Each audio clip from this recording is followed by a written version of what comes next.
Bonjour à tous. Aujourd'hui, je veux parler du Mali, du Burkina Faso et du Niger. Oui, parce que si on ne vous explique pas, vous n'allez pas comprendre.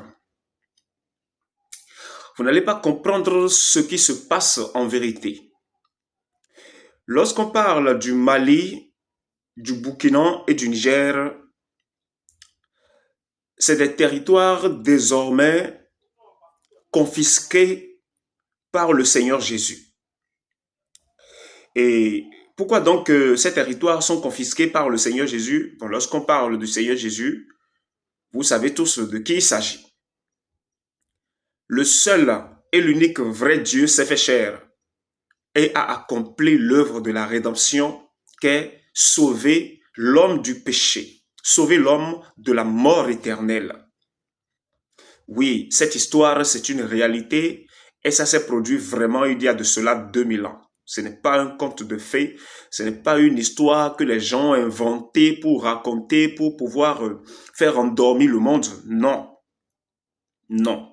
C'est vrai que beaucoup se sont enrichis par cette histoire-là. Je vous parle de ceux qui ont créé les doctrines à partir du nom de Jésus, ceux qui ont créé les religions à partir du nom de Jésus, car les religions qui ont été créées et inaugurées à partir de ce nom de Jésus sont tellement nombreux. Et ces religions, en vérité, je vous le dis, sont des âmes sophistiquées utilisées par les élites du monde pour déstabiliser la mémoire des gens, pour emprisonner les gens au niveau de ce qu'ils sont en train de croire.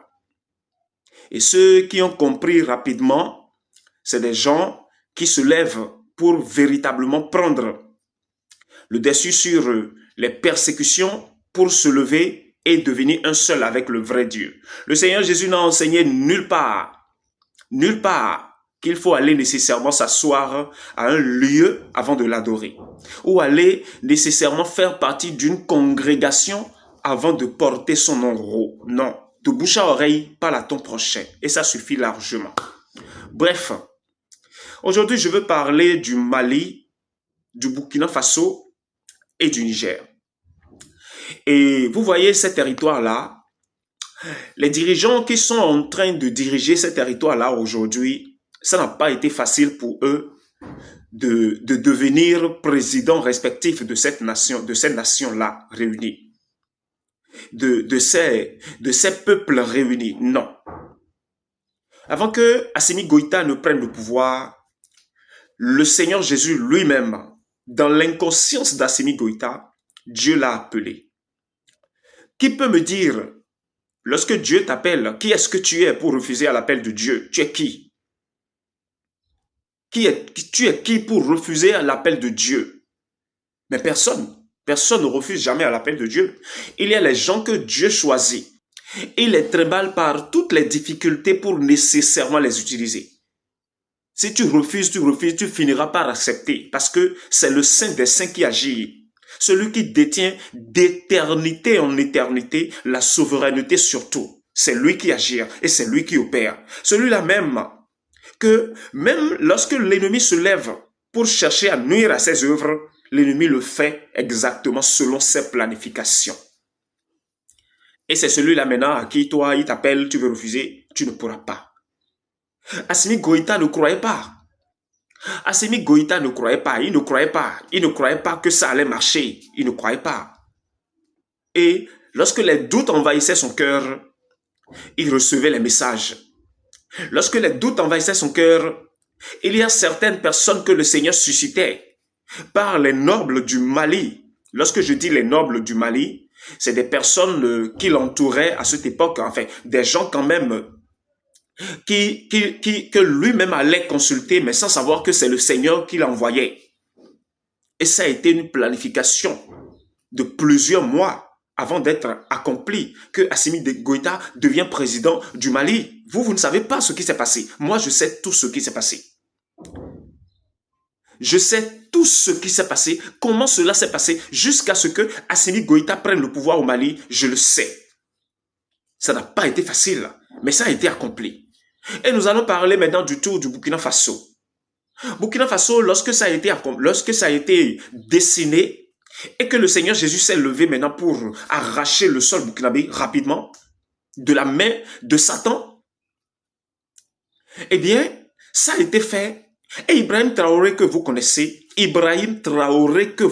voilà, je préfère bien préciser pour que vous compreniez de quoi je parle. Lorsque le moment est venu, Ibrahim Traoré était tellement pour.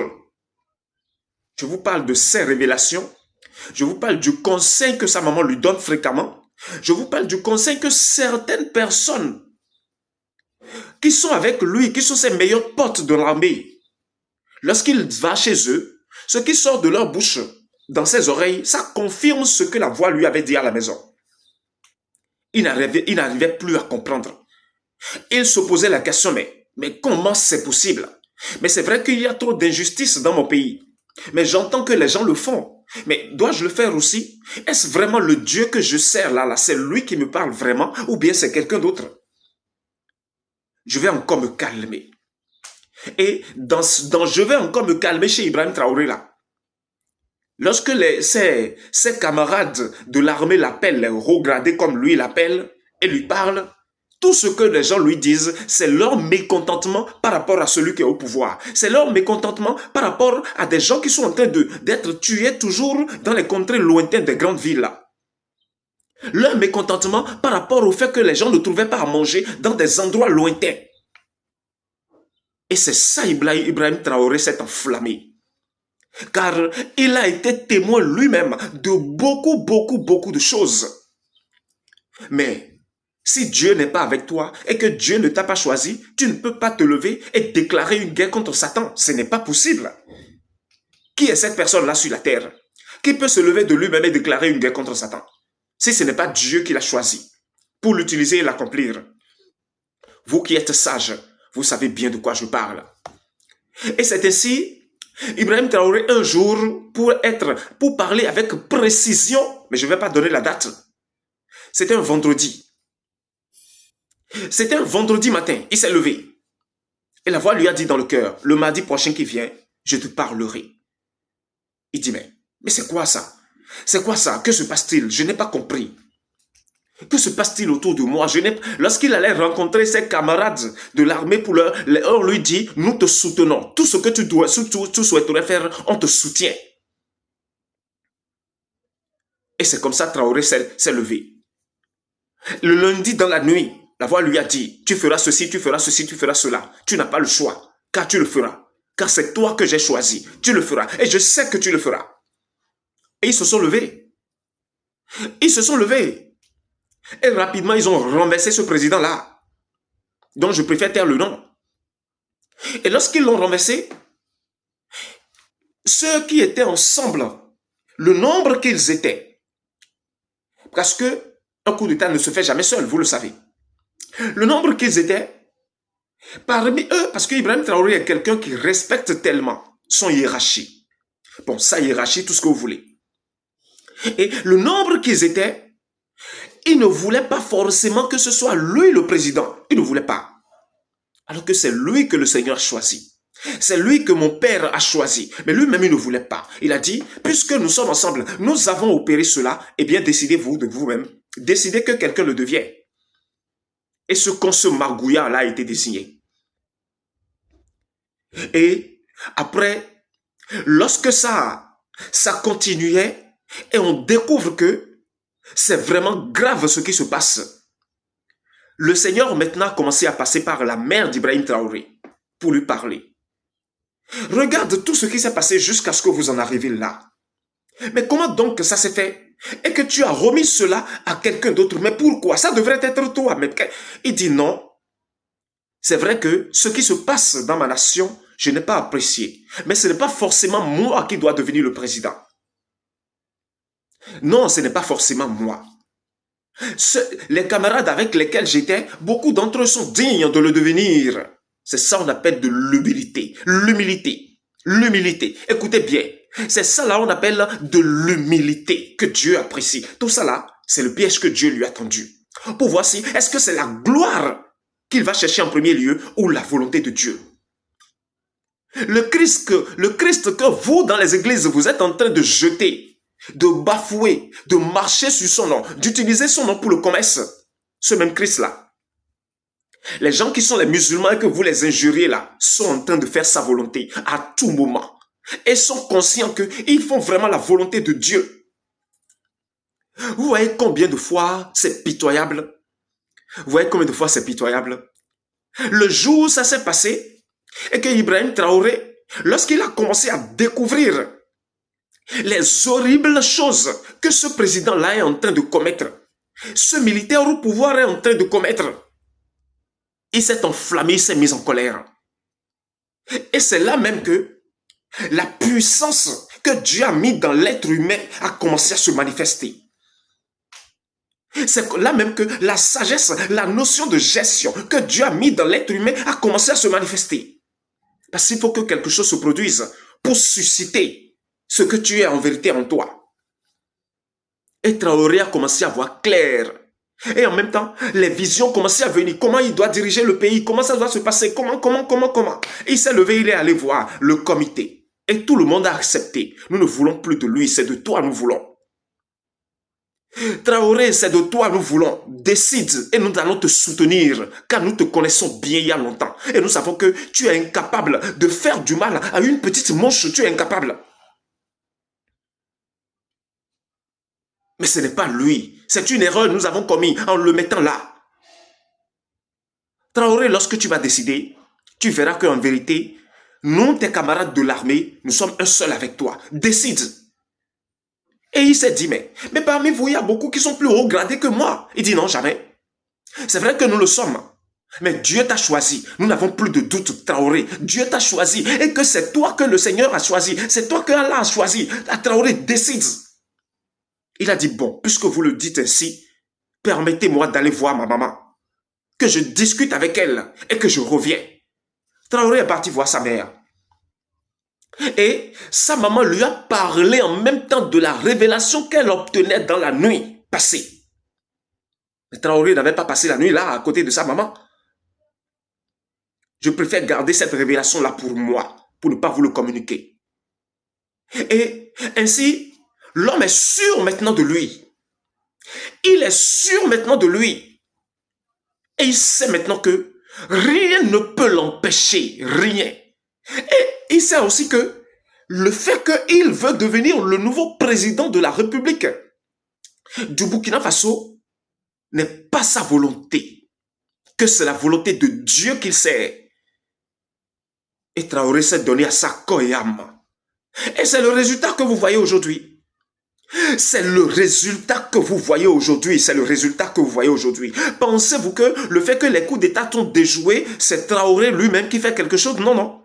Ce sont ceux qui l'entourent, qui croient en lui, qui savent qu'il ne peut faire du mal à aucune mouche. Et qui sont en train de donner complètement tout leur corps, tout leur âme là-dedans. Et ils savent aussi que c'est Dieu qui a choisi Traoré de gouverner le Burkina Faso. Pensez-vous que je blague?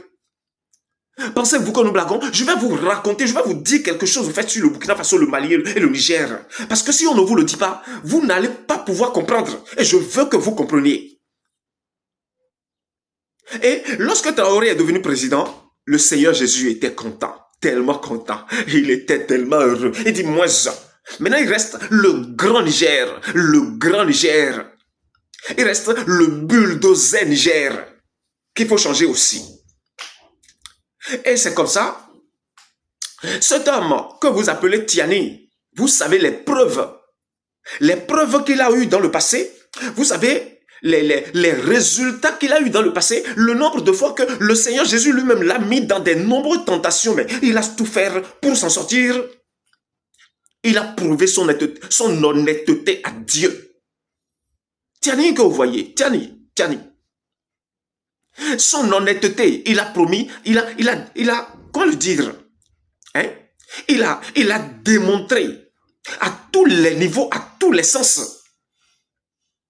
Et le Seigneur a dit, lève-toi, va, rencontre telle personne, parle-leur. Mais il se disait, mais comment on rencontre telle personne, parle-leur, mais ça veut dire quoi? Et les jours plus tard, la même voix parle toujours. Parce que cette voix-là, ce n'est pas parce que tu l'as voulu qu'elle est venue. Et ce n'est pas parce que tu n'aimes pas ce qu'elle dit qu'elle partira. Jamais. Tiani n'avait pas le choix. Tiani s'est laissé faire. Et lorsque Tiani s'est laissé faire, il y a eu ce que vous savez là. Ce qui me préoccupe beaucoup dans cette histoire, de ces 3 coups d'état là, c'est le cas d'Ibrahim Traoré. C'est ça qui me préoccupe beaucoup. Oui, je vous dis la vérité. C'est ça là qui m'a tellement préoccupé, je vais vous le dire. Et pourquoi donc il est nécessaire que le Seigneur Jésus prenne le Mali, le Burkina et le Niger? Pourquoi pas l'Arabie Saoudite, le Maroc, la Mauritanie? Pourquoi pas l'Égypte? Pourquoi pas et que c'est forcément ces 3 nations-là? Parce que en vérité, je vous le dis, c'est les hommes qui sont sur la terre, c'est-à-dire les peuples noirs de la terre aujourd'hui, le Seigneur Jésus est pour eux désormais. Les peuples noirs qui sont sur la surface de la terre aujourd'hui, la gloire de Dieu les appartient désormais. Les peuples noirs qui sont sur la terre aujourd'hui, la justice de la cour divine est pour eux en premier lieu.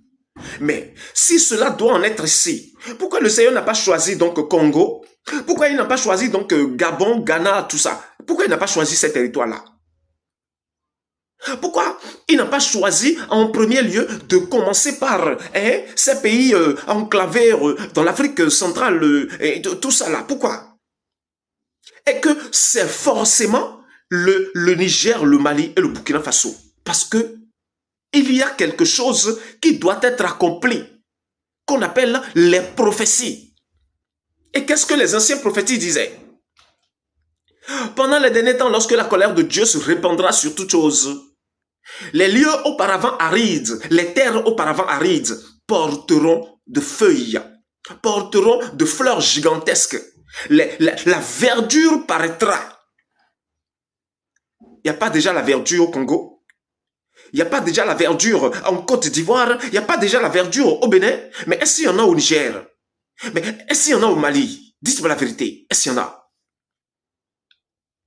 La Mauritanie, l'Égypte, le Maroc et consorts, est-ce que c'est des gens qui ont le teint noir? J'en doute fort.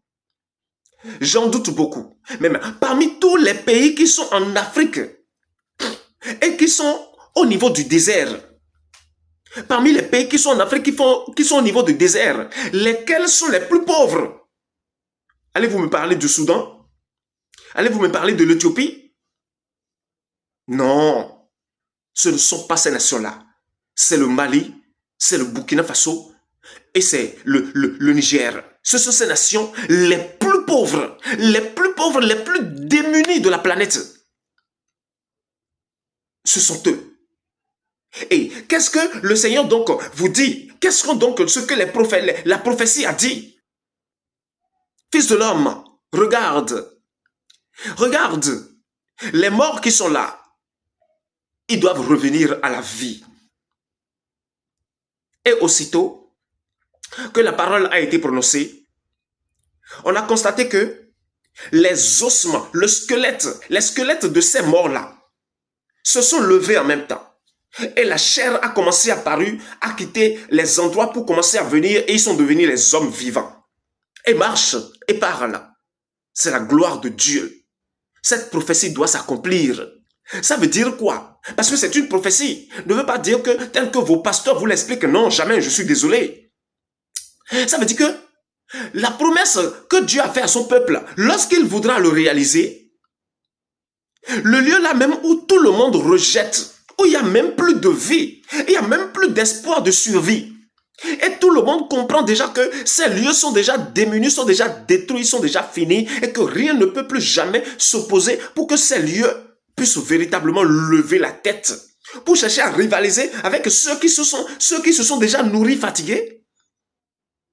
C'est à ces lieux-là même que le Seigneur commencera et fera de là où il n'y a plus de vie là, une vie où tous ceux qui disaient auparavant qu'ils avaient de vie vont envier cette ville-là. C'est ça l'histoire de Burkina Faso, du Mali et du Niger, car c'est la puissance mondiale qui est en train de naître. C'est la nouvelle puissance mondiale qui est en train de naître. Et je vais vous dire encore quelque chose. Il a été dit toujours dans les Écritures que lorsque le Seigneur donnera à manger à son peuple, les terres sur lesquelles il n'y avait jamais eu de semences, ce sont sur ces terres-là qu'il y aura de semences pour que le peuple de Dieu puisse manger et se sentir à l'aise. Quelque chose ne vous surprend pas. On vous parle du Niger, on vous parle du Burkina Faso et on vous parle du Mali. Lorsque vous allez me calculer tout de suite l'espace qu'occupe le peuple du Mali, du Burkina Faso et du Niger, ça ne fait même pas 15% de tout leur territoire. Ça ne fait pas. Et si vous calculez bien l'espace qu'occupe le désert au sein de ces trois nations, ça fait plus que 60%, 70% de lieux qu'occupe la population et de lieux qu'occupe la verdure. Ces 60-70% là, c'est le désert. C'est le désert où personne ne peut habiter, le désert. Croyez-moi, dans les années à venir, il y aura des grands arbres qui vont pousser à ces endroits-là. Il y aura de nouvelles fleuves, voilà, de nouveaux fleuves qui vont giser dans ces endroits-là. Il y aura des lagunes que vous allez constater dans ces endroits-là. Il y aura de nouvelles jardins qui vont grandir dans ces endroits. Personne ne saura comment ça s'est passé. Car la pluie a déjà commencé à ces endroits-là. Et ce ne sera plus désert. Mais ce sera un endroit où l'homme peut habiter et être content. Au point même où la neige tombera à ces endroits-là.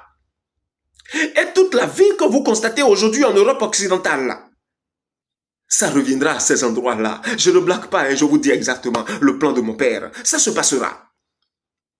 Au point même où la nourriture que le peuple de Dieu mangera dans le saint royaume de Dieu, qu'un sillon désormais, proviendra de ces endroits-là. De ces endroits où auparavant personne ne cultivait, personne. Car, en vérité, je vous le dis, c'est les seules terres sur la planète que l'ennemi n'a pas encore souillées. C'est les seules terres sur la planète que l'ennemi n'a pas encore souillées. Je vous dis la vérité. Et c'est le plan de Dieu. S'il y avait déjà la verdure là-bas, je crois que les Occidentaux, la façon dont ils aiment le Niger, ils aiment le Mali, ils seraient déjà là, et ils vont installer leur nouvelle ville à ces endroits-là. Vous savez bien de quoi je parle. C'est Dieu qui l'a mis ainsi. Et pourquoi donc le Bénin, la Côte d'Ivoire s'attaque tant à ces nations-là? En vérité, ce n'est pas le Bénin, la Côte d'Ivoire qui s'attaque à la US. C'est un combat spirituel. C'est un combat spirituel. Oui, vous allez entendre parler, ou bien vous entendez parler dans l'Apocalypse, le chapitre 17 et le chapitre 18. Allez le lire. Babylone la grande. Babylone la grande, elle est tombée, Babylone la grande. Lorsqu'on parle de Babylone la grande, on parle de l'Europe. Babylone la grande dont a parlé l'Apocalypse, je ne parle pas de Babylone dont la Bible avait mentionné en cette époque, cette nation qui avait existé. Non. Qui représente aujourd'hui l'Irak qui est là. Non, je ne parle pas de ça. Babylone la grande des derniers jours. C'est l'Europe tout entier. L'Union européenne tout entier. Et lorsqu'on parle de l'Union européenne tout entier, je vais vous citer les pays phares. Il y a la France, il y a la Grande-Bretagne, c'est-à-dire l'Angleterre. Il y a l'Allemagne, pour être précis. Et les nations historiques qui ont marqué l'histoire. Il y a Rome, il y a la Grèce. Vous voyez ces nations que j'ai citées? Ce sont eux, Babylone, la grande d'aujourd'hui. Et y compris les États-Unis d'Amérique, les 50 nations réunies. Les 50 nations réunies, tous, Babylone la grande. Et vous devez savoir que dans l'Apocalypse 18, on a parlé de sortir du milieu d'elle, mon peuple. Et dans l'Apocalypse 19, on a parlé d'un chevalier blanc qui est descendu pour les frapper. Parce que sortir du milieu d'elle, c'est parce qu'il y a le chevalier blanc qui vient pour les frapper. Aujourd'hui, en vérité, je vous le dis, le peuple a déjà commencé à sortir du milieu d'elle. Si le peuple commence à sortir du milieu d'elle, le peuple ira où? Parce que le peuple a toujours résidé au beau milieu de Babylone. Maintenant, il faut que le peuple puisse sortir. Mais le peuple ira où? Le lieu où le peuple ira là. C'est ça le Seigneur Jésus est déjà en train de préparer. L'AES. Car en vérité, je vous le dis, l'AES, les jours qui viennent, La Côte d'Ivoire en fera partie. Le Togo en fera partie. Le Ghana en fera partie. Le Bénin en fera partie. Et le Bénin là. Le Sud, toutes les villes côtières de l'Afrique. Je vais vous parler de toutes les villes côtières. Le Nigeria, le Bénin, le Togo, le Ghana, la Côte d'Ivoire. Toutes les grandes villes côtières seront envahies par l'océan. Au point où la population n'aura pas le choix que d'aller en profondeur. D'aller en profondeur, ça veut dire quoi? Ça veut dire qu'il n'y aura plus de frontières entre le Bénin, le Togo, le Ghana, la Côte d'Ivoire et les pays de l'AES. Il n'y aura plus de frontières. Écoutez bien ce que je vous dis. Pourquoi donc les villes seront envahies par ces territoires-là, sont des territoires souillés. Dieu n'en veut pas. Cela ne vous étonne pas que les grandes villes de ces nations-là sont au sud. Abidjan, c'est au sud. Oui. Au Ghana, la ville d'Accra, c'est au sud. Au Togo, la ville de Lomé, c'est au sud. Au Bénin, la ville de Cotonou, c'est au sud. Au Nigeria, la ville de Lagos, c'est au sud. Et ce sont dans ces villes que la domination est puissante. Pour véritablement réussir à ternir l'image de la nation, à prendre le peuple en otage, c'est dans ces villes-là que toutes les décisions sont prises pour maintenant contrôler toute la terre. C'est-à-dire toutes ces nations-là. Pensez-vous que ces choses sont faites ainsi parce que c'est le hasard? Non. C'est le Seigneur Jésus, c'est Dieu lui-même qui l'a orchestré ainsi pour pouvoir faire en sorte que pendant qu'il serait en train de travailler, qu'il ait encore d'espace au sein de ces nations qui ne sont pas souillées. Et aujourd'hui au Bénin, c'est le nord du Bénin. Et lorsqu'on parle du nord du Bénin, tout le monde sait déjà que ça s'est déjà rallié au Niger. Et aujourd'hui au Togo, c'est le nord du Togo. Ça s'est déjà rallié. Et au Burkina, le nord du Ghana, le nord du... Vous voyez déjà de quoi je parle, mes frères et sœurs. Ouvrez vos yeux. Ouvrez vos yeux. Ce n'est pas la fin du monde, mais c'est la fin de Satan et ses suppôts. Je vous le dis. C'est une guerre qui se passe entre l'Occident et l'Afrique, pour ne pas dire entre Satan et Dieu. Et vous, peuple béninois qui vous levez et écoutez le tyran Patrice Talon, pour essayer maintenant de juger vos frères du Niger, je vous conseille quelque chose. Arrêtez de faire cela, car vos soi-disant dirigeants, voyez comment ils sont. Voyez comment ils sont. Est-ce qu'en vérité, ils ont votre temps? Patrice Talon était venu au pouvoir au début. À l'unanimité, toute la population béninoise s'est levée et a voté pour lui. Mais aujourd'hui, regardez ce qui s'est passé. Regardez ce qui se passe aujourd'hui. Il n'y a pas eu ce coin de rue là où on ne parle pas mal de Patrice Talon. Il n'y a pas. On me dit que le Bénin est développé et que l'économie béninoise se porte à merveille au point où il se lève et se permet de se vanter à l'international. Et il se vante à cause des petites choses que vous êtes en train de faire, vous vous vantez au Bénin. En vérité, je vous le dis, si ce n'était pas le Seigneur Jésus, Patrice Talon n'allait jamais réussir ces choses-là. Je vous le démontrerai avec le temps. Je vous le démontrerai. Et vous allez découvrir que nous ne blaguons pas. Moi, je vous dis que voici, tout le Bénin est dans ma main. Tout l'AES est dans ma main. Et toute la Côte d'Ivoire est dans ma main. Et nul ne peut poser un acte aujourd'hui et traverser le cercle dans lequel mon père l'a mis. Nul ne le peut. Nul ne le peut. Nul ne le peut. Nul, je vous dis, nul. Talon partira tout à l'heure, n'est-ce pas? Le Bénin, après Patrice Talon, vous allez voir qu'en vérité, Talon ne fait rien. Tout ce qu'il a fait là, sa politique de fait, tout ce qu'il fait là, tel qu'à son arrivée, il a balayé tout ce que Yahi Boni a fait de côté. C'est de la même manière, nous allons balayer tout ce qu'il fait de côté. Sa stratégie de fonctionnement sera balayée, attachée, jetée dans le feu. Parce qu'on n'a plus besoin de ça. Parce que, malheur pour lui, il s'est associé à l'ennemi. Pour maintenant laisser l'ennemi infiltrer le plan de mon père, afin de détruire la grande fondation spirituelle que mon père a installée au Bénin. Patrice Talon l'a détruit. Mais je vais réparer toutes ces choses-là, car aujourd'hui, c'est moi Zoviso. Oui, je vous le dis. Je vous le dis, je ne blague pas. Et je vais vous parler maintenant de la Côte d'Ivoire. Le tyran Ouattara au pouvoir n'a jamais cessé de persécuter le peuple. Lui, il a été envoyé spécialement par l'ennemi pour torturer le peuple. Pour pouvoir que, lorsque l'AES va pouvoir se lever, Oui, l'ennemi peut maintenant détenir une âme sophistiquée contre l'AES. Et cette âme sophistiquée que l'ennemi détient aujourd'hui contre l'AES, c'est la Côte d'Ivoire. Et c'est pour cela que Zoviso a quitté le Bénin pour se rendre en Côte d'Ivoire, pour neutraliser tous leurs plans sataniques, immondes, horribles. Et je l'ai déjà fait. Oui, je l'ai déjà fait. En 6 mois seulement, nous avons fini. Et vous allez voir comment l'éléphant gigantesque va tomber maintenant. Vous allez voir. Ça se produira sous vos yeux. Il tombera tel un fruit pourri. Un fruit pourri. Il tombera tel un iroko qui a été déraciné depuis en bas. Regardez comment ça tombe. Ça va se passer sous vos yeux. Et vous allez voir. Car ils n'ont plus de fondation. Alors qu'ils pensent encore qu'ils détiennent encore de fondation. Non. Ils n'en ont plus. Ils n'en ont plus.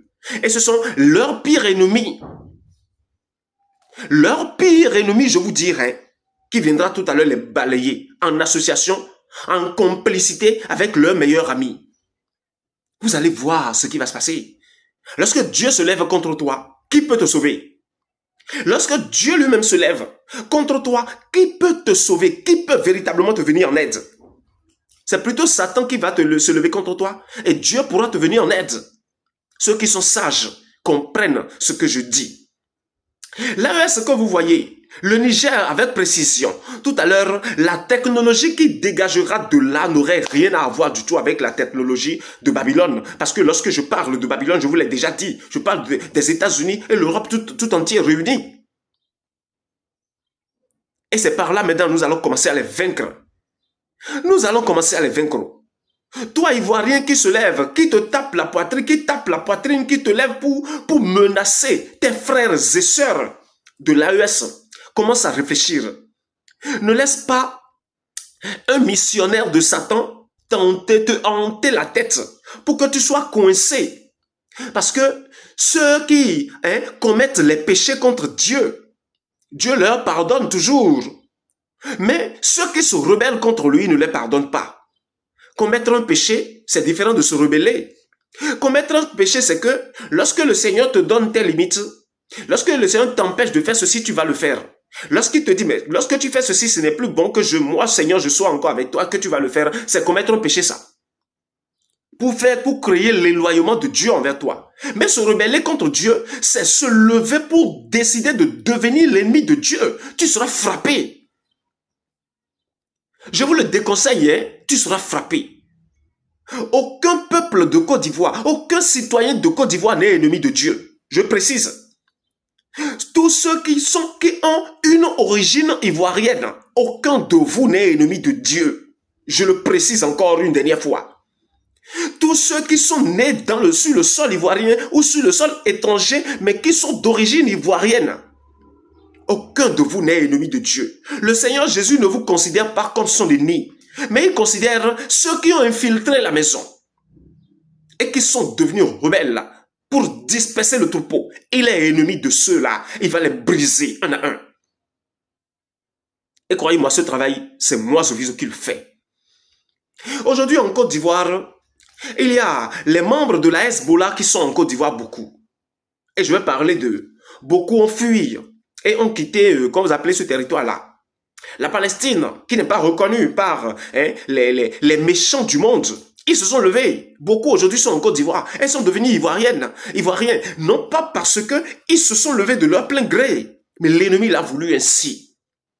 Pour que la Côte d'Ivoire, avec les jours qui viennent, eux, ils puissent commencer à avoir plus de décisions, plus de volonté, plus que le citoyen même. Tout ça pourquoi? Tout ça pour déstabiliser la nation que le Seigneur Jésus est en train de former. Mais vous avez menti. Vous avez menti, vous ne le pouvez pas. L'AES est l'avenir du monde. Et le Bénin en fera partie tout à l'heure.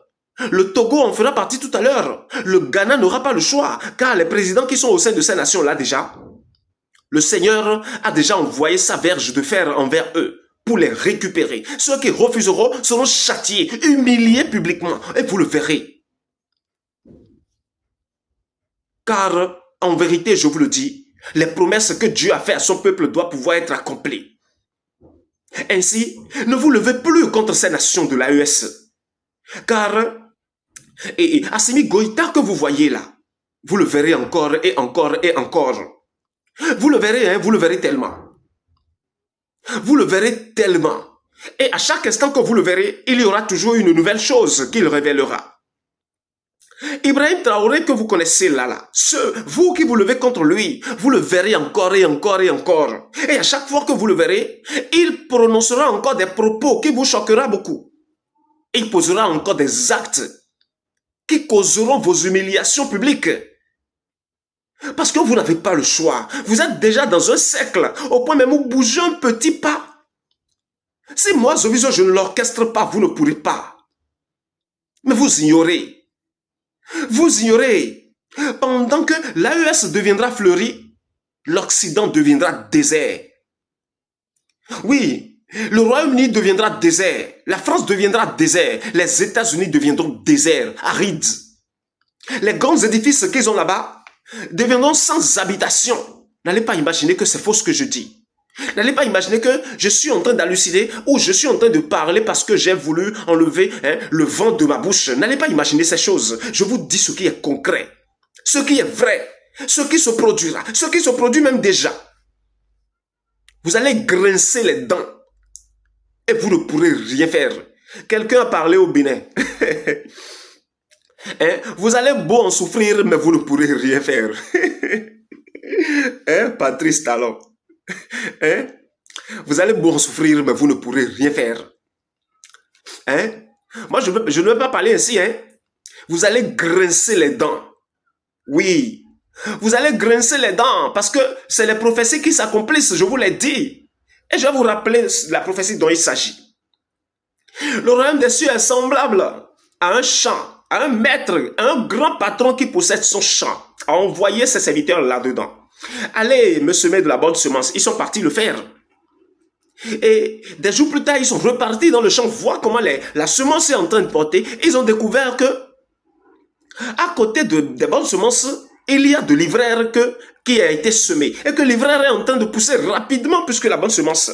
Ils se sont mis en colère. Mais ils ne peuvent rien faire parce que le champ appartient à quelqu'un. Ils sont retournés voir la personne. Mais comment as-tu fait cela? Mais comment c'est possible? Tu nous as demandé d'aller semer quelque chose pour toi. Mais tu envoies quelqu'un encore semer de l'ivraie à côté de ce que nous avons fait. C'est pour pouvoir avec le temps nous juger. Il leur dit non mais comment ça possible? Mais je n'ai envoyé personne. Je n'ai envoyé personne le faire. Et lorsque les serviteurs étaient irrités, leur colère était dépassée, il leur a dit c'est mon ennemi qui l'a fait. Et ainsi, les serviteurs lui ont demandé donne-nous l'ordre. Et on ira enlever la mauvaise semence, c'est-à-dire l'ivraie, et l'attacher, et jeter. Et nous allons maintenant enlever, donne-nous l'ordre qu'on aille enlever la mauvaise semence et jeter. Il leur a dit non, je ne peux pas vous accorder cet ordre-là maintenant. Et les serviteurs lui ont demandé, mais pourquoi? Il leur a dit, en allant enlever la mauvaise semence, vous pourrez déraciner la bonne. Et au cours de sa croissance, elle peut être fanée et mourir. C'est pour cette raison que laissez tout croître correctement. Et lorsque l'heure de la moisson sonnera, vous irez en premier lieu arracher les mauvaises semences et les jeter au dehors. Arracher la bonne semence et déposer dans le grenier et arracher les mauvaises semences qui constituent l'ivraie et jeter au dehors. Et au dehors, là où il y aura les graissements dedans. Mais c'est en train d'être accompli maintenant. C'est ça qui s'accomplit maintenant. La mauvaise semence doit être enlevée, jetée au dehors. Et la mauvaise semence a déjà commencé à être enlevée, jetée au dehors. D'où les graissements dedans ont démarré. Et la bonne semence est déjà enlevée et est en train de déposer dans le grenier. Et le grenier dont on parle là, je pourrais vous dire que c'est l'AES. Le grenier, c'est l'AES. Et la semence dont on parle, c'est tous ceux qui sont sur la surface de la terre, dont leur cœur plaise à Dieu. C'est ça la bonne semence. Parce que ce que le Seigneur Jésus est venu semer sur la terre, c'est la bonne semence. La foi des gens aujourd'hui est déjà grande. Il y a d'autres qui sont musulmans, il y a d'autres qui sont chrétiens, il y a d'autres qui sont ceci, il y a d'autres qui sont cela. Mais dans leur cœur, ils fonctionnent exactement comme le Seigneur Jésus l'a enseigné sur la terre. Qu'en savez-vous, vous? Qu'est-ce que vous savez de ça? Ou bien cela ne vous étonne pas que ce même Seigneur Jésus avait parlé et a dit haut et fort que « Éloignez-vous de moi, vous qui commettez l'iniquité, je ne vous ai jamais connu. » Ça ne vous étonne pas? Et ils vont dire, mais n'est-ce pas nous qui avons travaillé en ton nom? Mais n'est-ce pas nous qui t'avons loué fatigué? Mais n'est-ce pas nous qui avons fait cela, qui avons fait ceci? Mais comment donc peux-tu nous dire que tu ne nous connais pas? Parce que ce que le Seigneur Jésus est venu enseigner, dans les églises aujourd'hui, les gens crient haut et fort disant que ce sont eux qui connaissent Dieu, mais ne mettent jamais cela en pratique.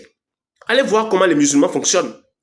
Tout ce que le Seigneur Jésus a enseigné, les musulmans ne l'enseignent pas forcément. Mais allez voir leur vie du quotidien. Ils le font. Ils aiment le prochain comme eux-mêmes. Ils aiment leur Dieu plus que tout. Et ils ont un cœur que Dieu aime beaucoup. Car heureux ceux qui ont le cœur pur, car ils verront Dieu. N'est-ce pas ce que la Bible a dit? Heureux ceux qui ont le cœur pur, car ils verront Dieu. Allez voir le quotidien des musulmans. Comment ils s'aiment beaucoup. Même si c'est un étranger, lorsque le musulman le voit, la première chose importante, c'est l'amour du prochain. Est-ce que cela, il y en a au sein de vous, les chrétiens? Vous devriez avoir honte. Et lorsqu'on parle du christianisme, n'est-ce pas de l'Europe c'est venu? N'est-ce pas les Européens qui sont les grands patrons de toutes les doctrines du monde? N'est-ce pas les Européens qui sont les grands patrons de toutes les religions de la terre? Vous devriez avoir honte. Vous qui continuez de suivre Babylone, malgré que vous voyez la chute de Babylone, vous continuez de suivre Babylone à tout moment et de marcher dans les pas de Babylone. Vous allez grincer les dents et vous ne pourrez rien faire. Car aujourd'hui, personne ne peut empêcher Zoviso de faire ce pourquoi il est venu. Personne ne peut l'empêcher de faire ce pourquoi il est apparu à nouveau. Il y a de cela 2000 ans, mon père vous l'avait permis. Oui, afin que sa planification noble soit accomplie. Mais aujourd'hui, il permet à son fils de véritablement faire connaître son autorité aux hommes. Oui, et de forcément paître le troupeau avec une verge de fer. Quiconque osera aujourd'hui se lever contre lui, quiconque osera aujourd'hui s'égaler à lui, qui aujourd'hui osera le faire? Qui aujourd'hui osera dire qu'il est semblable à lui? Qui? Vous verrez depuis là où vous êtes en train de le décider que sa souveraineté est déjà puissante et a déjà envahi toute la planète. Ce n'est plus affaire du spirituel, mais c'est affaire de la chair. Ainsi, frères et sœurs, je vous aime beaucoup. J'ai voulu vous parler de cela pour que vous ayez idée de ce qui se passe en vérité lorsqu'on parle de l'AES. Pourquoi donc l'AES est si tant persécuté? Je vous aime beaucoup, vous le savez. Oui, soyez bénis. Abonnez-vous à notre chaîne WhatsApp que nous avons. Le lien est dans le bio. Le numéro de téléphone de Zoviso est là. Et aussi et surtout, j'ai besoin de vos dons. J'ai besoin de vos participations pour qu'on puisse évoluer en ce que nous voulons faire. Car il faut que nous ayons les outils appropriés pour que ce travail du règne millénaire qui vient de démarrer puisse véritablement aller loin. Et vous savez qu'aujourd'hui, avec les sites internet, tout peut être fait. Donc, j'aimerais vraiment que vous me veniez en aide. Tous ceux qui sont là, vous qui êtes en train de m'écouter au quotidien, vous devriez commencer à vous manifester. Car j'ai besoin de vos dons. J'ai besoin de vos dons pour qu'on puisse investir beaucoup dans tout ce que nous faisons afin que le message puisse porter très loin. Mon numéro est dans la bio. Contactez-moi dessus. Et vous allez discuter avec moi-même directement. Merci beaucoup. Je vous aime beaucoup. On se dit donc à la prochaine pour un nouveau numéro. Merci.